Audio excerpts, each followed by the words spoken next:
जय हिंद साथियों। दोस्तों, आप लोग कैसे हो? आशा करता हूँ आप लोग अच्छे होंगे, स्वस्थ होंगे, मस्त होंगे और जिंदाबाद होंगे और आप लोग अपना अच्छा से पढ़ाई करते होंगे।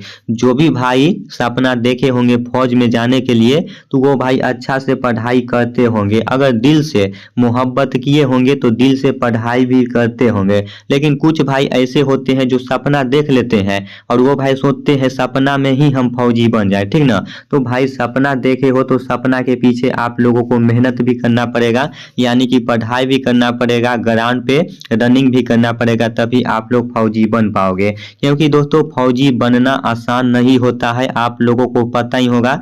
जवानी बर्बाद करना पड़ता है, आप लोगों को पता होगा। ये इंडियन आर्मी के वर्दी का अजीब जंजाल है। जो इसमें फंसता है वह न तो चैन से सो पाता है और न ही चैन से रो पाता है। आप लोगों को पता होगा, जो इंडियन आर्मी वर्दी पाने के लिए जो इसमें फंस जाता है ना, वो भाई नहीं चैन से रो पाता है, नहीं चैन से वो सो पाता है। तो इसका ये आप लोगों का मोटिवेट है, आप लोगों को पता होगा, ठीक ना। तो ज़्यादा कुछ बताने की ज़रूरत नहीं है, आप लोगों को अच्छी तरह से पता होगा। तो आज आप लोगों के लिए भाई 30 क्वेश्चन प्लस लेके आया हूँ, 30 क्वेश्चन प्लस लेके आया हूँ, जिसमें से आप लोगों का साइंस का रहेगा और आप लोगों का जीके का रहेगा, ठीक ना। तो आप लोग इस 30 क्वेश्चन को सही से देख लेना। ये दोस्तों सारा के सारा क्वेश्चन आप लोगों का पुराना है।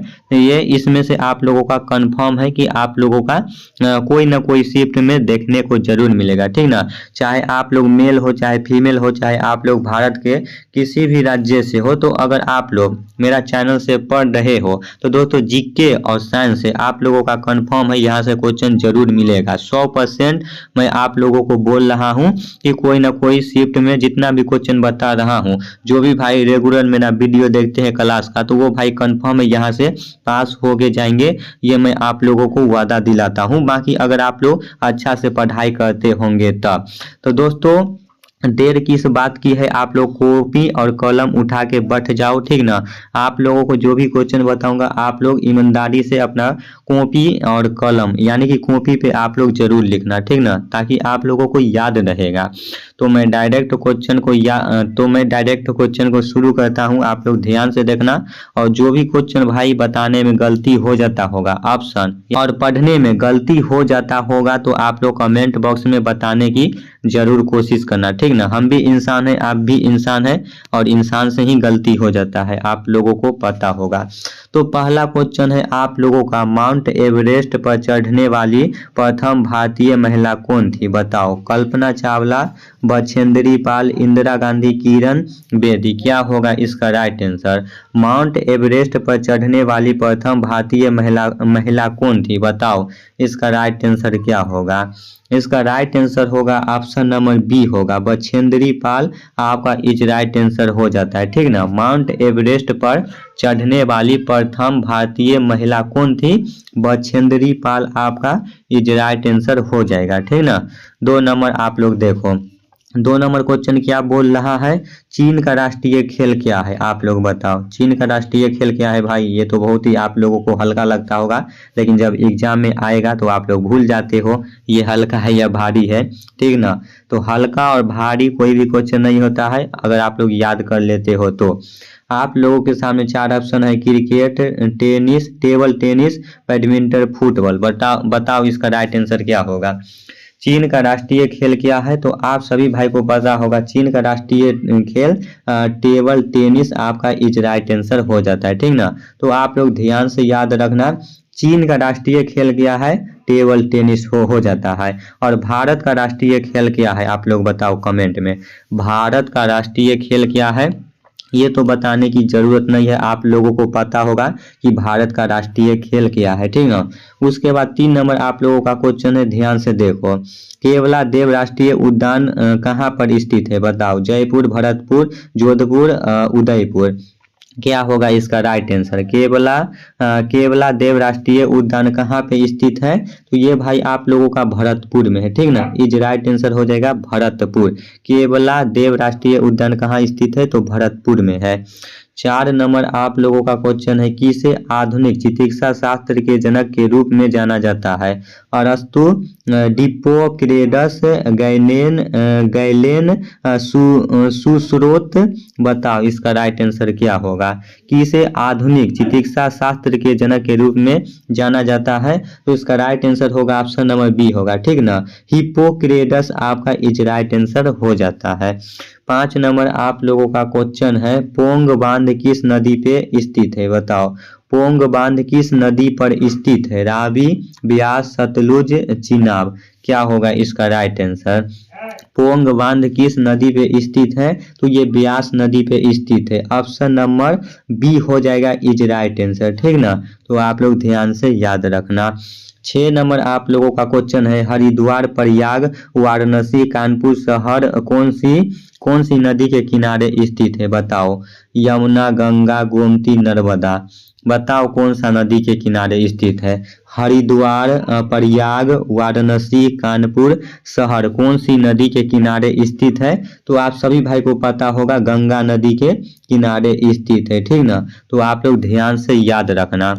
और आगरा के ताजमहल है, आगरा का जो ताजमहल है वो कौन सी नदी के किनारे स्थित है? आप लोग बताओ आगरा का ताजमहल है वह कौन सी नदी के किनारे स्थित है? आप लोग बताओ, सभी भाई को याद होना चाहिए, ठीक ना। आगरा के ताजमहल किसने बनवाया था? आप लोग कमेंट बॉक्स में बताना, देखते हैं कितने भाई को याद है। 7 नंबर क्वेश्चन है, कौटिल्य ने अर्थशास्त्र की रचना किस भाषा में की थी? बताओ, ये भी अभी सभी भाई को पता होना चाहिए। बताओ हिंदी में, संस्कृत में, प्राकृत, पाली। क्या होगा इसका राइट आंसर? कौटिल्य ने अर्थशास्त्र की रचना किस भाषा में की थी? तो संस्कृत भाषा में की थी, ठीक ना, इज राइट आंसर हो जाएगा ऑप्शन नंबर बी, संस्कृत भाषा। आप लोग अच्छे से याद रखना।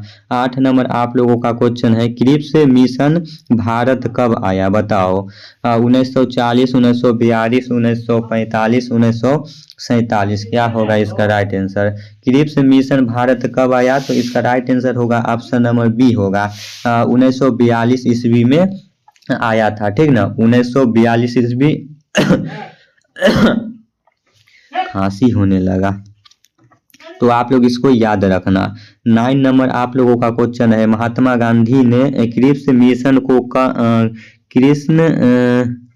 महात्मा गांधी ने क्रिप्स मिशन को क्या कहा था? बताओ इसका राइट आंसर क्या होगा? महत्वपूर्ण प्रस्ताव, पोस्ट डेटेड चेक, राष्ट्रीय समझौता, राजनीतिक चाल। क्या होगा इसका राइट आंसर? महात्मा गांधी ने क्रिप्स मिशन को क्या कहा था? तो इसका राइट आंसर क्या होगा? इसका राइट आंसर होगा ऑप्शन नंबर बी होगा, ठीक ना, पोस्ट डेटेड चेक आपका इज राइट आंसर हो जाता है। उसके बाद 10 नंबर आप लोगों का क्वेश्चन है, संविधान में वर्णित मौलिक अधिकारों की रक्षा कौन करता है? बताओ संसद, राष्ट्रपति, सर्वोच्च न्यायालय, प्रधानमंत्री। क्या होगा इसका राइट आंसर? संविधान में वर्णित मौलिक अधिकारों की रक्षा कौन करता है? तो इसका राइट आंसर होगा ऑप्शन नंबर सी, सर्वोच्च न्यायालय करता है, ठीक ना, सर्वोच्च न्यायालय, ध्यान से याद रखना। 11 नंबर क्वेश्चन है, संघीय कार्यपालिका की शक्ति किसमें निहित है? बताओ संघीय कार्यपालिका की शक्ति किसमें निहित है? प्रधानमंत्री, राष्ट्रपति, उपराष्ट्रपति, मंत्रिपरिषद। बताओ इसका राइट आंसर क्या होगा? तो इसका राइट आंसर होगा ऑप्शन नंबर बी होगा, राष्ट्रपति इज राइट आंसर हो जाता है। संघीय कार्यपालिका की शक्ति किसमें निहित है? तो राष्ट्रपति आपका इज राइट आंसर हो जाता है। 12 नंबर क्वेश्चन है, भारत के मध्य से कौन सी रेखा गुजरती है? बताओ भारत के मध्य से कौन सी रेखा गुजरती है? मकर रेखा, कर्क रेखा, भूमध्य रेखा, इनमें से कोई नहीं। तो आप सभी भाई को याद होना चाहिए कि भारत के मध्य से कौन सी रेखा गुजरती है? तो कर्क रेखा गुजरती है। आपका इज राइट आंसर हो जाएगा ऑप्शन नंबर बी, कर्क रेखा, ठीक ना। उसके बाद 13 नंबर आप लोगों का क्वेश्चन है, किस राज्य की समुद्र तट रेखा सबसे लंबी है? बताओ महाराष्ट्र, गुजरात, केरल, तमिलनाडु। क्या होगा इसका राइट आंसर? आप सभी भाई को याद होना चाहिए कि किस राज्य की समुद्र तट रेखा सबसे लंबी है? तो भाई गुजरात का हो जाता है, ठीक ना, गुजरात आपका इज राइट आंसर हो जाएगा option number B. 14 number question है, भारत की कुल समुद्री तट रेखा कितनी है बताओ। 700 kilometre, sorry 7000 kilometre, 7516.6 kilometre, 8000 kilometre और 9000 किलोमीटर। बताओ क्या होगा इसका राइट आंसर। भारत की कुल समुद्री तट रेखा कितनी है, तो आपका राइट आंसर होगा ऑप्शन नंबर बी होगा, 7516.6 किलोमीटर आपका तट रेखा है, ठीक ना। 15 नंबर आप लोगों का क्वेश्चन है, हरित क्रांति की शुरुआत कब हुई थी बताओ। 1950 से 51, 1966 से 67, 1970 से 1971, 1980 से 81। क्या होगा इसका राइट आंसर। हरित क्रांति की शुरुआत कब हुई थी, तो 1966 से 67 हुआ था, ठीक ना। तो आप लोग ध्यान से याद रखना। 16 नंबर आप लोगों का क्वेश्चन है, विश्व में हरित क्रांति के जनक कौन है। विश्व में हरित क्रांति के जनक कौन है। एम स्वामीनाथन, नॉर्मन बोलरोंग, वर्गीज कुरियन, इनमें से कोई नहीं। बताओ इसका राइट आंसर क्या होगा। विश्व में हरित क्रांति के जनक कौन है, तो इसका राइट आंसर होगा ऑप्शन नंबर बी, ठीक ना। नॉर्मन बोरलॉन्ग आपका इज राइट आंसर हो जाता है। 17 नंबर क्वेश्चन है, गोल क्रांति का संबंध किससे है बताओ। अंडा उत्पादन, आलू उत्पादन, टमाटर उत्पादन, फल उत्पाद। क्या होगा, उत्पादन होगा यहाँ पे, ठीक ना, टाइपिंग में गलती हो गया है। तो गोल क्रांति का संबंध किससे है बताओ, तो इसका राइट आंसर होगा ऑप्शन नंबर बी होगा, आलू उत्पादन से है। गोल क्रांति का संबंध किससे है, तो आलू उत्पादन से है। ओके। 18 नंबर क्वेश्चन है, भारत का सबसे बड़ा सोयाबीन उत्पादन राज्य कौन सा है बताओ। भारत का सबसे बड़ा सोयाबीन उत्पादन राज्य कौन सा है, तो इसका राइट आंसर होगा option number B, Madhya Pradesh हो जाता है। भारत का सबसे बड़ा सोयाबीन उत्पादन राज्य कौन सा है, तो मध्य प्रदेश। आप लोग ध्यान से याद रखना। मध्य प्रदेश की राजधानी कहाँ है, आप लोग कमेंट बॉक्स में बताना। अब यहाँ से आप लोग 15 क्वेश्चन सामान्य विज्ञान का देख लो, ठीक ना। खदानों व गहरे कुओं में पाई जाने वाली गैस है बताओ कौन है। CH4 मीथेन जिसे बोला जाता है, CO2 जिसे कार्बन डाइऑक्साइड बोला जाता है, O2 ऑक्सीजन, N2 नाइट्रोजन। बताओ क्या होगा। खदानों व गहरे कुओं में पाए जाने वाली गैस कौन सा है बताओ, तो इसका राइट आंसर होगा ऑप्शन नंबर ए होगा, मीथेन आपका हो जाता है। इसका सूत्र है CH4, आप लोग ये भी याद रखना, ठीक ना। तो आपका इज राइट आंसर हो जाएगा ऑप्शन नंबर ए।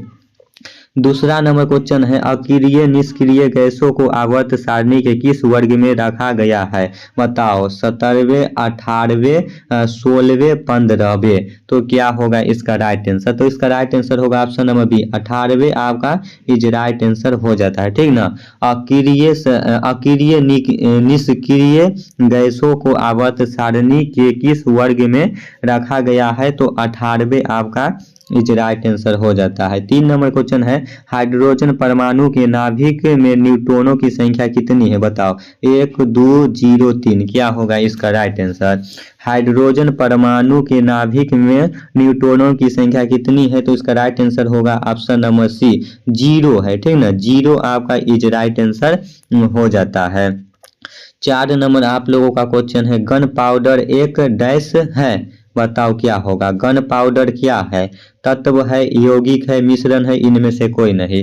क्या होगा इसका राइट आंसर, तो गन पाउडर ना, गन पाउडर एक मिश्रण है, ठीक ना। आप लोग ध्यान से याद रखना, गन पाउडर एक मिश्रण है, ऑप्शन नंबर सी होगा। तो आप लोग ध्यान से याद रखना। 5 नंबर आप लोगों का क्वेश्चन है, बारूद किससे बनता है बताओ। बारूद किससे बनता है। Sulphur, charcoal, potassium nitrate, sulphur, charcoal, sodium nitrate, sulphur, charcoal, calcium nitrate, इनमें से कोई नहीं। क्या होगा इसका राइट आंसर, बारूद किससे बनता है, तो ये भाई VVI क्वेश्चन है।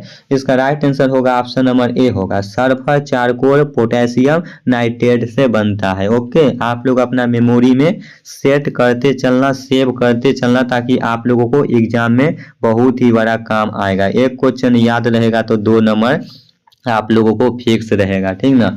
6 नंबर क्वेश्चन है आप लोगों का, सूर्य की ऊष्मा पृथ्वी तक किस विधि से पहुंचती है। सूर्य की ऊर्जा है पृथ्वी तक किस विधि से पहुंचती है।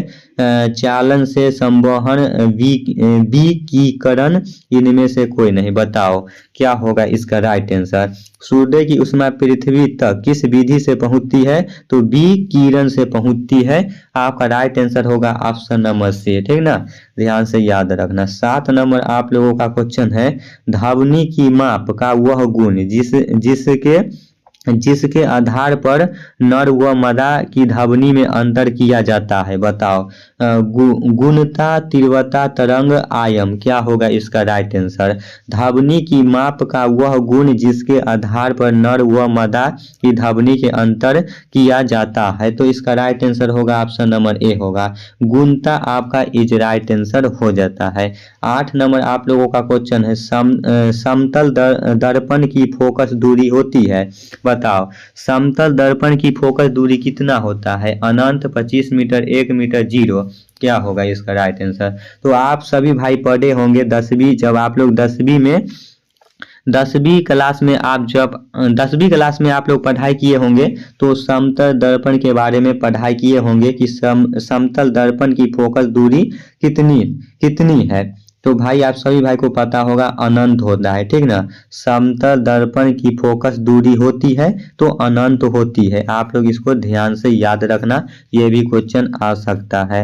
9 नंबर आप लोगों का क्वेश्चन है, विद्युत वाहक बल का मात्रक है। बताओ ओम, वोल्ट, एम्पियर, वाट। अब आप लोग सोचते होंगे ये सब तो हम 10वां में पढ़ाई किए थे, तो दोस्तों 10वां में भी नहीं, आगे आप लोग जहां भी जाओगे ना तो ये सब आप लोगों को पढ़ना ही पड़ेगा। 10वां में तो पढ़ाई नहीं किए हो, लेकिन अगर फौज का सपना देखे हो तो भाई यहाँ आप लोगों को पढ़ना ही पड़ेगा, ठीक ना। 10वां में बहुत सारे भाई सोचते हैं अरे न पढ़ आगे थोड़ी पढ़े के होता है, लेकिन वही क्वेश्चन फिर आप लोगों को आगे भी पढ़ना पड़ता है। आप लोग देखो ये सारा के 9वां 10वां में आप लोग पढ़े होंगे, ओम का नियम, वोल्ट का नियम, एम्पियर क्या होता है, ये सब पढ़े होंगे।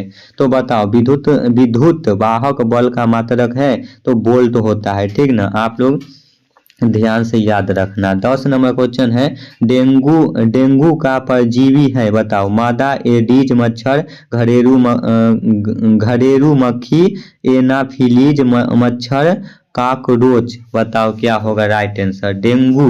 डेंगू का परजीवी है तो इसका राइट आंसर होगा ऑप्शन नंबर ए होगा, मादा एडीज मच्छर आपका इज राइट आंसर हो जाता है। 11 नंबर क्वेश्चन है, मानव शरीर का सबसे कठोर भाग कौन सा है। बताओ मेंडिबल, दांतों का इनेमल, फीमर, टीबिया, क्या होगा इसका राइट आंसर। मानव शरीर का सबसे कठोर भाग कौन सा है, तो इसका राइट आंसर होगा ऑप्शन नंबर बी होगा, दांतों का इनेमल आपका इज राइट आंसर हो जाता है।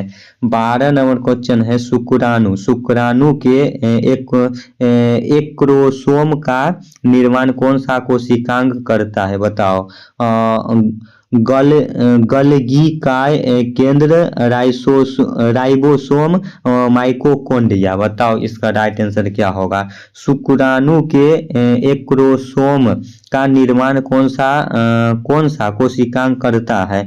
बताओ तो इसका राइट आंसर होगा ऑप्शन नंबर ए होगा, ठीक ना, गाल्गी काय आपका इज राइट आंसर हो जाता है।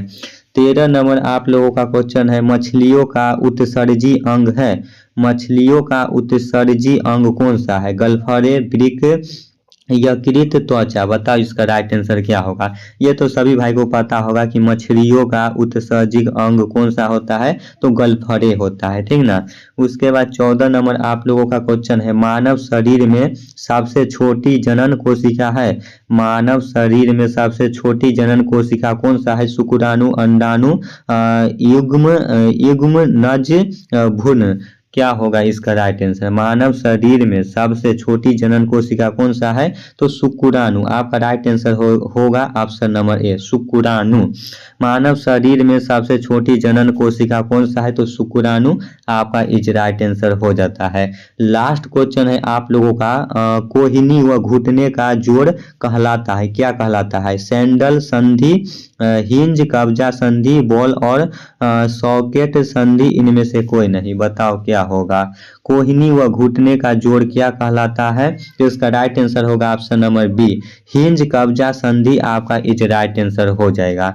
तो दोस्तों आज आप लोगों को सब दिन से ज़्यादा क्वेश्चन बताया हूँ, आप लोग ईमानदारी से बताओ कि आप लोगों का 30 में से 30 प्लस ही क्वेश्चन होगा, ठीक ना, 30 में से आप लोगों का कितना क्वेश्चन सही हुआ है। और आज का क्लास आप लोगों को कैसा लगा, मस्त लगा या नहीं लगा, ये भी आप लोग जरूर बताना। आप लोग कमेंट बॉक्स में नहीं बताते हो भाई, मेरा हौसला नहीं आगे जाता है, ठीक ना। आप लोग कमेंट बॉक्स में कुछ बताओगे तभी तो हमको भी पता चलेगा। आप लोग प्लीज कमेंट बॉक्स में अपनी बातें जरूर बताना कि मैं क्लास कराता हूँ वो आप लोगों को समझ में आता है या नहीं आता है, क्या आता है, कुछ भी होता है या नहीं होता है, आप लोग अपनी बातें में अपनी बारे में जरूर बताना, ठीक ना। फिर से एक बार कहना चाहता हूँ कि रख हौसला, वो मंजर भी आएगा, प्यासे के पास चलकर समंदर भी आएगा, थक कर न बैठ ए मंजिल के मुसाफिर, मंजिल भी मिलेगी और मिलने का मजा भी आएगा। मंजिल उनको मिलती है जिनके सपनों में जान होती है, मंजिल उनको मिलती है जिनके सपनों में जान होती है, पंखों से कुछ नहीं साहब हौसलों से उड़ान होती है। आपके अंदर हौसला है तो दोस्तों आप लोग फौजी जरूर बनोगे, ये मेरा वादा है। तो भाई मैं फिर नेक्स्ट वीडियो में आ रहा हूँ, तब तक जय हिंद, जय भारत, वंदे मातरम।